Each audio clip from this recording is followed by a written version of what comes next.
Hi friends, ഇന്നത്തെ വീഡിയോയിലേക്ക് എല്ലാ കൂട്ടുകാർക്കും സ്വാഗതം. ഇന്നത്തെ വീഡിയോ നമുക്ക് ചുമയൊക്കെ ഉണ്ടാകുമ്പോൾ ഉള്ള ഒരു പരിഹാര മാർഗത്തെക്കുറിച്ചാണ്.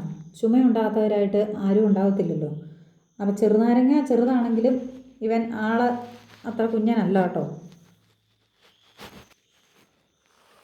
അമിതമായിട്ട് നമുക്ക് ചുമയുണ്ടാകുമ്പോൾ നമ്മൾ തൊണ്ടയിൽ ഒരു സൈസ് ഇച്ചിച്ചുണ്ടാവുമല്ലോ. അപ്പോൾ ആ സമയത്ത് നമ്മൾ ചെറുനാരങ്ങ രണ്ടായിട്ട് മുറിച്ച് അതിനകത്ത് ഒരു പീസിൽ ഒരു ലേശം ഉപ്പ് തേക്കണം. പ്രഷറുള്ളവർ ശ്രദ്ധിച്ച് വേണം. ഉപ്പ് തേച്ചില്ലെങ്കിലും കുഴപ്പമൊന്നുമില്ല. അപ്പോൾ അതിൻ്റെ ഡ്രോപ്പ് ഒരു 3 ഡ്രോപ്പ് വായിലൊഴിച്ച് കൊടുക്കുക. അപ്പോൾ എന്നിട്ട് വെള്ളമൊന്നും കുടിക്കരുത്. അപ്പോഴത്തേക്കും തൊണ്ടയ്ക്ക് നല്ലൊരു ആശ്വാസം കിട്ടും. അപ്പോൾ കിടക്കുമ്പോഴൊക്കെ നമുക്ക് കൂടുതലും കിടക്കുന്ന സമയത്താണ് നമുക്ക് ഉറങ്ങാൻ പറ്റുകയില്ല ചുമ കാരണം. അപ്പോൾ നമ്മൾ ഇതൊന്നും പരീക്ഷിച്ച് നോക്കുക. അപ്പോൾ പെട്ടെന്ന് അതിനുള്ളൊരു പരിഹാര മാർഗ്ഗമായിട്ട് ഇത് വരും. മരുന്ന് കഴിച്ചാലും ചിലപ്പോൾ മാറുന്നില്ല എന്നുള്ളതൊക്കെ. വൈറ്റമിൻ സി ധാരാളം അടങ്ങിയിട്ടുള്ളതാണല്ലോ ചെറുനാരങ്ങയ്ക്കകത്ത്. അപ്പോൾ എന്നിരുന്നാലും അമിതമായിട്ട് നാരങ്ങ കഴിക്കുന്നതും ആരോഗ്യത്തിന് ഹാനികരമാണ്. അതുപോലെ അസിഡിറ്റി ഒക്കെ ഉള്ളവരാണെങ്കിലും അമിതമായിട്ട് ഇത് കഴിക്കാൻ പാടില്ല.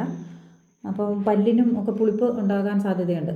അപ്പോൾ ഇന്നത്തെ വീഡിയോ ഇഷ്ടപ്പെട്ടാൽ എല്ലാവരും ലൈക്ക് ചെയ്യുക, ഷെയർ ചെയ്യുക, സബ്സ്ക്രൈബ് ചെയ്യുക. അതുപോലെ തന്നെ ട്രൈ ചെയ്ത് നോക്കുകയും ചെയ്യുക. Okay, thank you.